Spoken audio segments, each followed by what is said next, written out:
Actually, the Englishmen are not lucky because it was because you know, English market is very difficult. They're not very curious, and the publishers, but maybe readers are, but the publishers are not, and they would not take a risk translating, and not willing to pay for the rights, you know. So it was quite a trouble getting 33 translated. 34, I end up translating 34 on my own, like hiring a translator from my pocket just to get it translated, because like I'm tired of the, especially of the American publishers, but they just, American book publishers think that the United States is a globe, you know, and that there isn't, like, Europe is a different planet, and Russia is a black hole, you know, like it's not even in the same galaxy. Why should we care about like so what's happening there? We are a planet on our own, you know, like the States is a planet. No, really, like the book has been out in the whole Europe. It's like in Germany, it's like a bestseller in Sweden, Poland, and the States. They say like, so what? That's Europe. Like we don't care about Europe. Europe it's like the ocean, you know. It's 10 hours of flying on a plane. So why should we care about Europe? Europe is that this thing that with Hitler, like they had a war, right? Let's make like a comedy about that, you know. Sorry, excuse me.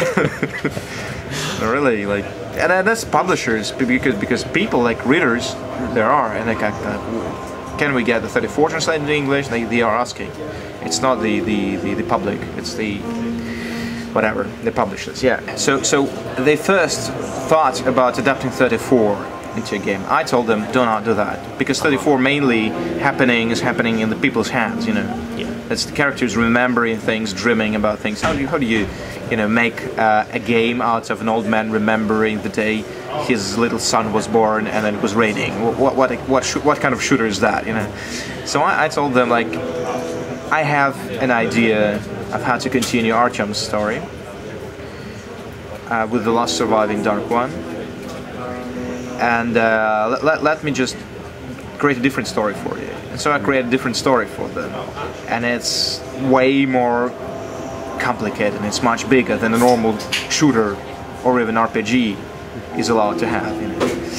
So when I was inventing it, and when later I was writing the dialogue, and almost from the very beginning I understood that this is bigger than just a game. This is actually as serious as a novel can be. And so from the very beginning I started thinking about it as a potential novel. So right now I have a very clear plan in my head of Metro 2035, a part of the plot of which would be this game. But it's going to be, again, like, bigger than that. 33 was my view of the world when I was 20-something. I'm 30-something right now, and I would like to revisit the entire story, turn it upside down a little bit, tell it from the different perspective, and tell more. And in a way, so you're asking how is it whether it's difficult to create a script for a game. I never thought about it as just a script for a game. I thought about it as a continuation of the story that I started telling in Metro 2033, and they told partly in the game, maybe as a transmedia, but it's the same level of like seriousness, adultness, the same level of drama, and the same like degree of philosophy in it as it was in the first book and they took part of it in the game. So this game is as serious a story as it would have been had it been the book.